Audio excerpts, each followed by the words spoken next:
Good morning, student. Today we are going to learn environmental balance class 5th NCERT का chapter part 1. तो आज आपण जो chapter पाहणार आहोत तो क्लास 5th NCERT मधील एन्व्हायरमेंटल बॅलन्स म्हणजे त्याच्यामध्ये आपल्याला त्या नावातच तुम्हाला समजत असेल की पर्यावरणाचं आपल्याला काय करायचं आहे, संतुलन साधायचं आहे. या विषयीचा हा आजचा आपला चॅप्टर आहे. तर तुम्हाला या चित्रातही बऱ्याचशा गोष्टी दिसत असतील की एक आजोबा आहेत ते आपल्या नातवंडांबरोबर काय करत आहेत. त्यांना या समोरच्या परिसरातील जे काही सजीव आहेत तर त्यांच्याविषयी तुम्हाला काय माहिती देताना ते तुम्हाला दिसत आहेत. जसं की तुम्ही पाहिलं की इथं पाणी आहे, मासे आहेत, बैल आहेत, परत झाडं झुडपं आहेत, इथं फ्रॉग दिसत आहे, इथं ससा आहे, कुत्रा आहे, बटरफ्लाय आहे, बर्ड्स आहेत. तर पर्यावरणामध्ये आपल्याबरोबर हे इतरही घटक असतात आणि याचा देखील आपल्याला काय करायचं आहे, या पाठामध्ये अभ्यास करायचा आहे. तर असा सुंदरसा हा आजचा टॉपिक आहे. तर सगळ्यांनी लक्षपूर्वक ऐका आणि जास्तीत जास्त मित्रांपर्यंत शेअर करा, सबस्क्राईब करा. आणि पहिल्यांदाच मी हा इतका सुंदर पद्धतीने तुमचा जो SSC बोर्डचा सिलेबस आहे तो मी तुम्हाला छान छान चित्रांच्या स्वरूपामध्ये मराठीमध्ये तुम्हाला समजावून सांगणार आहे. तो सो प्लीज व्हिडिओ संपूर्ण पहा. Ask the elders in your family to take you to a riverside or a lake or stream. Make a list of all living things you see there. If you do not know the names of any of the living things you see, make a तर यामध्ये विद्यार्थी मित्रांनो आपल्याला काय सांगितलेलं आहे, त्यांनी सांगितले आहे आपल्या फॅमिली मेंबर्स मधील जे एल्डर्स मेंबर असतात तर त्यांच्याबरोबर तुम्ही कुठे जावा. तुम्हाला इथे दिसत आहे चित्र, नदीच्या काठी जावा किंवा एखाद्या लेकच्या जवळ जावा, तळ्याच्या शेजारी जावा किंवा ओढ्याच्या जवळ जावा, तलावाच्या जवळ जावा. आणि इथं गेल्यानंतर तुम्हाला काय करायचं आहे, make a list of all living things you see there. आणि तुम्हाला काय करायचे आहे की तुम्ही तिथं कुठले कुठले प्राणी पाहिले, ॲनिमल्स पाहिले, बर्ड्स पाहिले, इन्सेक्ट पाहिले, तर या सगळ्याची तुम्हाला काय करायचे आहे, एक लिस्ट करायची आहे. If you do not know the names of any living things you see, make a note of them describing their shape, colour, sound, shelter etcetera. तर यामध्ये त्यांनी काय म्हटलेलं आहे, जरी तुम्हाला तिथे गेल्यानंतर म्हणजे जे पण तुम्हाला सजीव आहेत त्यांची नावे माहिती नसतील तरी पण त्यांची चित्रे काढा किंवा मग त्यांनी शेप कसा होता, त्यांचा कलर कसा होता, त्यांचा आवाज कसा होता, ते कुठं राहत होते, त्यांची निवारा काय आहे त्यांचा, तर हे सगळं तुम्ही काय करा, ऑर ड्रॉ देअर पिक्चर्स. किंवा तुम्हाला नावं माहित नसतील बरेचसे तिथल्या इन्सेक्ट जे आहेत त्यांची, तर तुम्ही ड्रॉ करून आणा. Count how many type of living things you see. आणि तुमचं तुम्ही पहा की तुम्हाला किती प्रकारचे तिथं काय भेटले, लिव्हिंग थिंग्स भेटले, म्हणजे किती ॲनिमल्स भेटले. Now repeat the activity near your house, in the school, garden or in a field. तर ही संपूर्ण जी ॲक्टिव्हिटी आहे जी तुम्ही तळ्याच्या बाजूला केली की तुम्हाला तिथं अवतीभोवती किती जीव भेटले, सजीव भेटले, ॲनिमल्स भेटले, इन्सेक्ट भेटले, प्राणी भेटले, पक्षी भेटले. तर याच पद्धतीने सेम तुम्हाला घराजवळही शोधायचे आहेत, शाळेजवळही पाहायचे आहेत आणि शेताच्या किंवा गार्डनच्या सभोवताली पण तुम्हाला बागेच्या बाजूला पण ह्याच सेम ॲक्टिव्हिटी तुम्हाला करायच्या आहेत. म्हणजे बागेच्या जवळ, शाळेच्या जवळ, तळ्याच्या जवळ, नदीच्या जवळ, लेकच्या जवळ, अजून कुठं म्हटलं मी, शेताजवळ.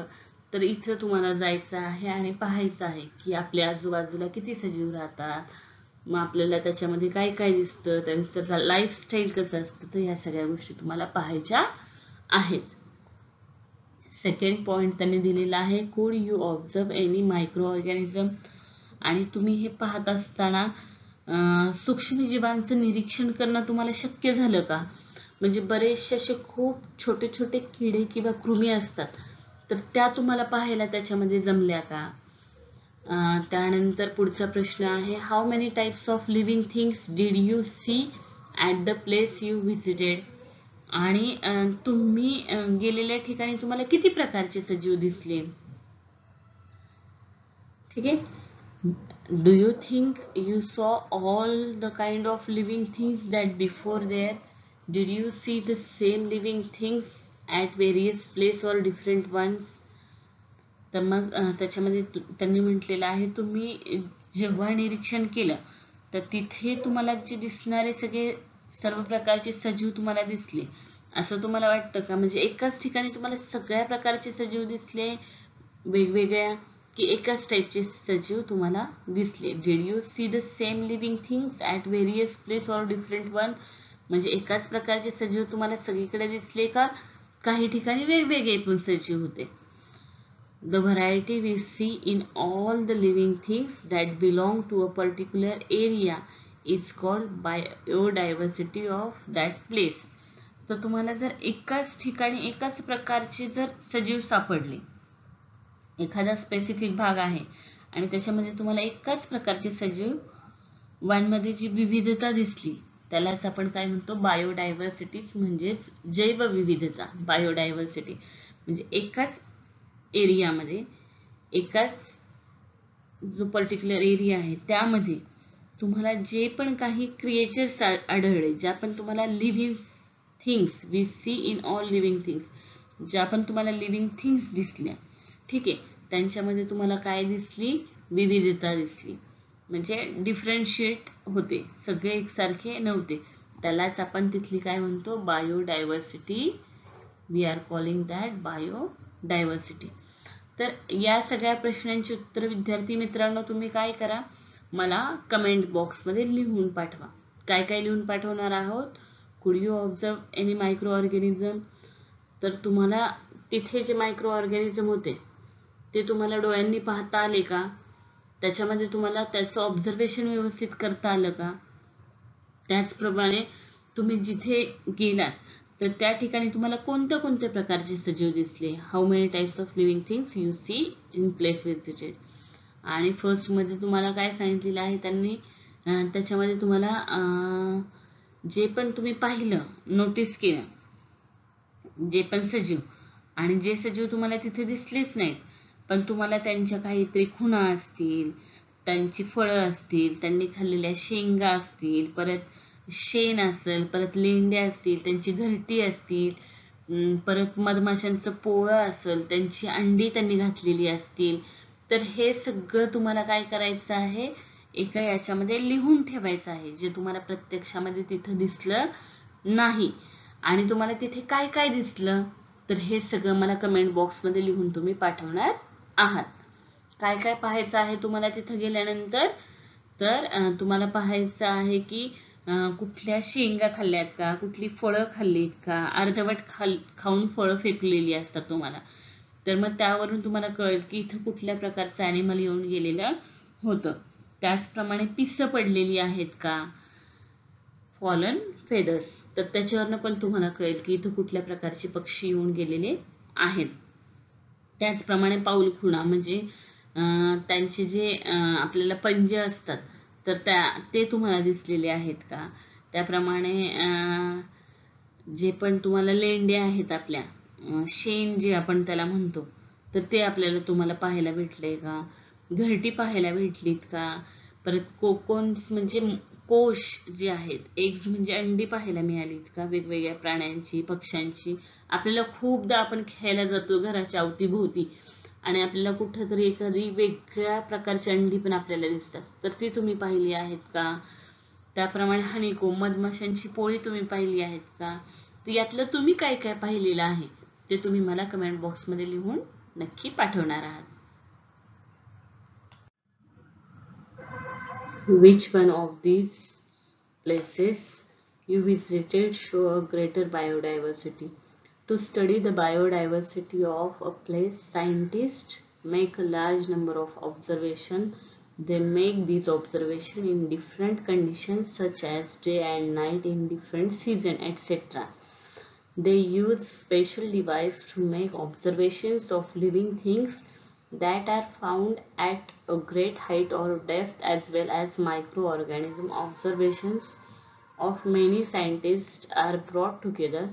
Long period of time can we be sure the biodiversity of place. यामध्ये त्यांनी काय म्हटलेलं आहे की तुम्ही सांगू शकता का की म्हणजे हे जे सायंटिस्ट आहेत तर हे काय करतात की एखादा हा जो प्राणी आहे तो बरोबर ह्या जागेसाठीच बनलेला आहे. ही जी बायोडायव्हर्सिटी आहे, ही जैवविविधता आहे, याचा कसा अभ्यास करतात ते, तर या बाबतीत ते खूप निरीक्षण करतात, त्याचा खूप अभ्यास करतात. आणि खूप अभ्यास करत असताना ते कुठल्या कुठल्या कंडिशन्स मध्ये तो पाहतात, तो दिवसा पाहतात, तो रात्री पाहतात, तो वेगवेगळ्या सीझन्स मध्ये ते चेक करतात की त्या परिसरामध्ये त्या वेळेला सकाळीही संध्याकाळीही तिथे ते ॲनिमल्स असतात की नाही. वेगवेगळ्या डिफरंट सीझन्स मध्ये वेगवेगळे ॲनिमल्स येतात आणि हे ॲनिमल्स कुठे दुसरीकडे जातात का. तर या सगळ्या पद्धतींचा खूप सखोल ते अभ्यास करत असतात. आणि इतक्या डेप्थ मध्ये ग्रेट हाईट ऑफ डेप्थ म्हणजे त्यांनी सांगितलेलं आहे ते खूप जास्त काय करत असतात, डेप्थ मध्ये या सगळ्या गोष्टींचा अभ्यास करत असतात. हाईट और डेप्थ म्हणजे खूप सखोल या गोष्टींचा ते अभ्यास करतात. त्याचप्रमाणे मायक्रो ऑर्गॅनिझम्स जे असतात तर ते आपल्याला सहज दिसत नाहीत, बरोबर की नाही. तर त्या बाबतीतही ते काय करत असतात, वेगवेगळ्या ज्या इक्विपमेंट असतात, वेगवेगळे मेथड्स असतात, तर त्या मार्गाने ते त्याविषयी माहिती जास्तीत जास्त जमा करत असतात. तर observation of many scientist are brought together. आणि हे सगळे जे सायंटिस्ट असतात हे खूप वर्षापर्यंत काय करत असतात, दीर्घकाळापर्यंत त्याच ठिकाणी राहून त्या प्रदेशातील त्या संपूर्ण सजीवांचा खूप सखोल अभ्यास करत असतात. आणि मग तिथे जाऊन ते शेवटी काय म्हणतात की ही काय झाली, या परिसरातील या ॲनिमल्सची ही स्पेसिफिक जागा आहे किंवा ही जैवविविधता आहे, असं ते त्या बाबतीमध्ये त्यांना खात्री होती, ते त्या बाबतीमध्ये शुअर होतात. पण कधी लॉंग पिरियड ऑफ टाइम म्हणजे त्यांनी खूप जास्त वेळ त्या परिसराचा अभ्यास केल्यानंतर ते शेवटी जाऊन या निष्कर्षापर्यंत पोहोचतात. तर या पद्धतीने काय करत असतात की आपल्या एखाद्या परिसराचा अभ्यास हा डेप्थली होत असतो. आणि मग तिथे जाऊन त्या निरीक्षणांच्या द्वारे जी संख्या खूप जास्त प्रमाणामध्ये असते, जसं आपण पाहायला गेलं तर पोलर बियर्स जे असतात तर ते आपल्याला प्रामुख्याने कुठं पाहायला मिळतात, तर ते आपल्याला सगळ्यात जास्त हिमालयामध्ये किंवा बर्फ जिथं पडतो तर या प्रदेशामध्ये पाहायला मिळतात. ते आपल्या इथं महाराष्ट्रामध्ये आपल्याला पाहायला मिळू शकतात का, नाही. तर हे जे ऑब्झर्वेशन्स आहे की कुठल्याही कंडिशन्स मध्ये कुठल्याही सीझन मध्ये ते तिथे व्यवस्थित राहणं, याला तिथली बायोडायव्हर्सिटी असं म्हणतात. आता नेक्स्ट पॉइंट आहे the environment. These surrounding and conditions in those surrounding which affect the life of the organism there are together known as their environment. It includes many components such as sunlight, air, soil, plant, animals, etc. Living and non-living things are dependent on each between. Environmental science studies these interactions. मग यामध्ये त्याने काय म्हटलेलं आहे, जर आपण environment म्हणजे काय याचा जर अभ्यास करायचं म्हटलं तर परिसर म्हणजे काय, तर आपल्या आसपासची जी जागा आहे, घराच्या, शाळेच्या, परिसराच्या, गावाच्या, तर तिथे खूप मोठा परिसर आपल्याला भेटतो. आणि मग तिथे आपण ज्या गोष्टींचा, ज्या मायक्रो ऑर्गॅनिझमचा, ज्या सराउंडिंगचा आपल्याला एकत्रितरित्या आपल्याला जिथं अभ्यास करता येतो त्याला आपण काय म्हणतो, एन्व्हायरमेंट असं म्हणतो. तर या एन्व्हायरमेंट मध्ये काय काय गोष्टी कन्क्लूड असतात, तर याच्यामध्ये कुठले कंपोनंट्स असतात, जसं की सनलाईट आहे, हवा आहे, एअर आहे, पाणी आहे, सॉइल आहे, प्लांट्स आहेत, ॲनिमल्स आहेत. तर हे सगळे कंपोनंट तिथं असणं, ठीक आहे, या अनेक घटकांचा आपल्या जीवनाशी संबंध कुठे ना कुठेतरी असतो. आणि हे जीवनाशी संबंधित असणारे परिसरातील सगळे जे घटक आहेत त्यांचं मिळून काय बनत असतं, तर पर्यावरण बनत असतं. म्हणजे पर्यावरणामध्ये आपण राहतो म्हणून फक्त आपण ह्याचा भाग आहोत का, अजिबात नाही. तर यामध्ये सगळ्या लिव्हिंग थिंग्स आणि non living things are dependent on each others.